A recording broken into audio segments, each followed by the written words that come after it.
하나님의 말씀 나훔서 2장 1절로 5절까지를 보겠습니다.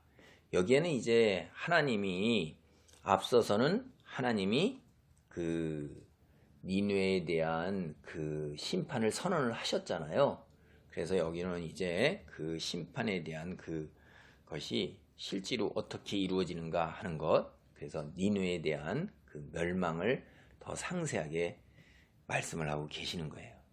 그러니까 앞에는 니느웨를 이제 세상 열방에 대한 비판, 질책, 꾸중이라고 그러면 여기는 이제 선고, 판결이 내려진다 이렇게 보시면 돼요. 그래서 1절 보겠습니다. 파괴하는 자가 너를 치러 올라왔나니 너는 산성을 지키며 길을 파수하며 내 허리를 견고히 묶고 내 힘을 크게 굳게 할지어다. 여기서 너는 니느웨를 가리키는 거예요. 그러니까 자신 말씀드리지만 니느웨는 아시리아의 수도입니다. 그러니까 아시리아를 가리키는 거고, 아시리아는 중의적으로 세상 열방 나라들, 하나님을 대적하는 그걸 이제 얘기하는 거예요. 우선 니느웨를 보겠어요. 니느웨에게 이게 선지자가 이게 비아냥, 그러니까 조소하고 웃긴다 하는 듯이 이렇게 얘기하는 거예요. 너 해봐라 이런 얘기예요. 너 해봐라. 자, 너 산성을 가서 굳게 지켜. 그리고 파수꾼도 세워. 그리고 내 허리를 찔끔 묶고 준비를 다 해. 그리고 네가 있는 힘대로 군사력이고 뭐고 무기고 다 동원해서 해봐. 할 수 있느냐? 해봐라. 이렇게 하는 이야기예요. 1절이. 그래서 지키라, 파수하라, 허리를 견고하게 묶어라, 힘을 굳게 해라, 이런 얘기를 다 해요. 지가 다 해도 어떻단 얘기예요. 비웃는 거는 다 소용이 없다는 거예요. 왜 소용이 없을까요? 여러분, 이 아시리아라는 나라가 100년 동안이에요. 자그마치 100년 동안에 그 고대 군동 국가에서 강국으로 군림하면서 그 약한 나라들을 갖다가 무자비하게 밟아온 거예요. 인륜 도덕이 없어요. 자신의 이익을 위해서 그들을 무자비하게 짓밟아 와서 힘으로 다스렸는데, 그리고 와서 약탈해오고 그랬는데, 이제 거꾸로 처지가 바뀌는 겁니다. 이게 우리가 세상에서 보면 음지가 양지되고 쥐구멍에도 벼뜰날이 있다고 그랬잖아요. 이게 100여 년이라는 세월 동안에 엄청나게 이들이 그런 횡포를 부려왔어요. 그런데 이제는 그것이 끝나고 너희가 부린 횡포대로 너희가 이제 거꾸로 당한다 하는 이야기예요. 여러분, 이게 그렇게 쉽겠어요? 100여 년 동안의 그 세월을 당해온 사람들을 보면 이 나훔 선지자가 이런 이야기를 해도 이게 그렇게 크게 와서 닿지를 않을 것입니다. 쉽게 안 닿을 거예요, 이게. 그런데 하나님께서 이 세상의 원리가 보세요. 돌고 도는 거잖아요. 그래서 강할 때 어떻게 해야 돼요? 약자를 배려해야 되고, 있을 때 없는 사람들을 도와요. 우리 조상들도 어떻게 했어요?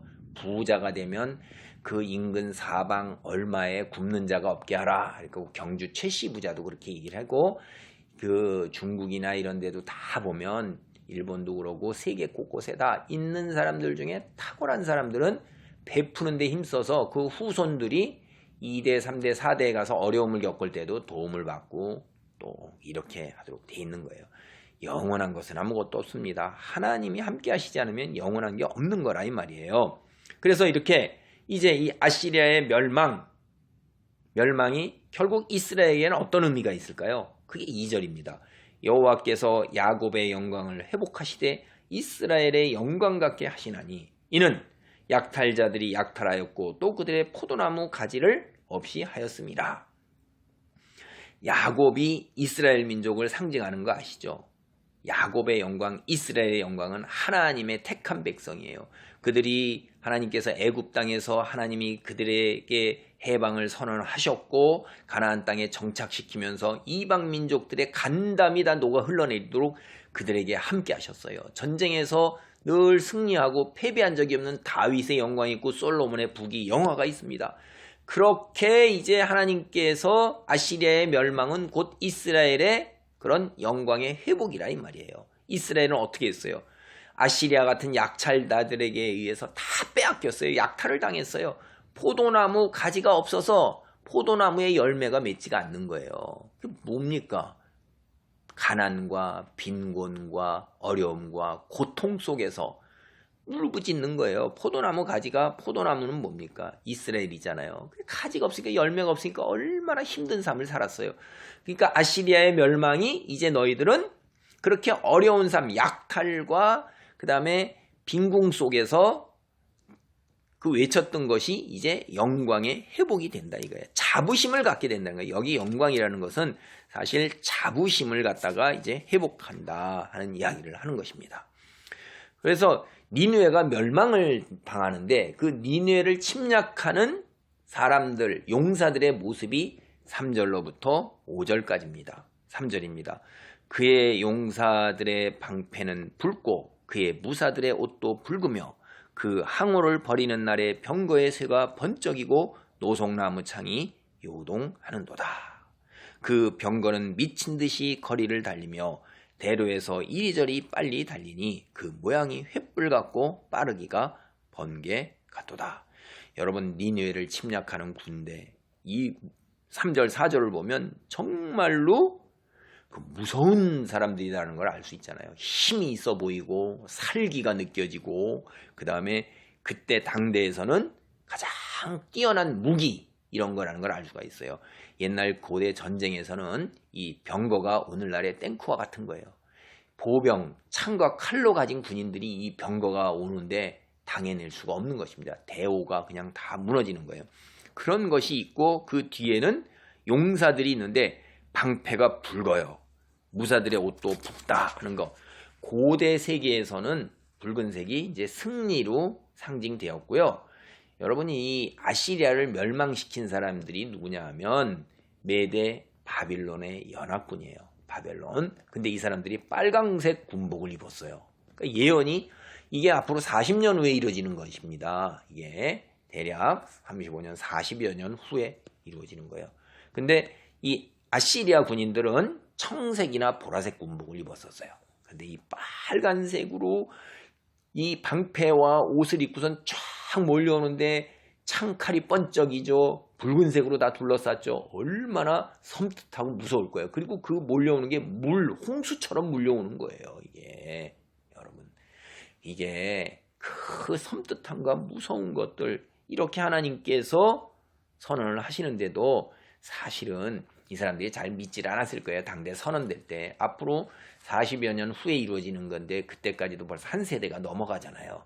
왜냐하면 100여 년 동안이나 아시리아가 그 둘레의 나라들을 다 짓밟으면서 살아와서 거기에 그냥 운명처럼 당해왔는데 어떻게 저런 강한 나라 아시리아를 물리칠 나라가 있겠느냐라고 어떻게 믿겠어요. 여러분, 우리 중국이 멸망할 것 같아요? 러시아가 멸망할 것 같아요? 미국이 멸망할 것 같아요? 지금 우리가 살고 있으면 안 망할 것 같죠. 그런 강대국들이.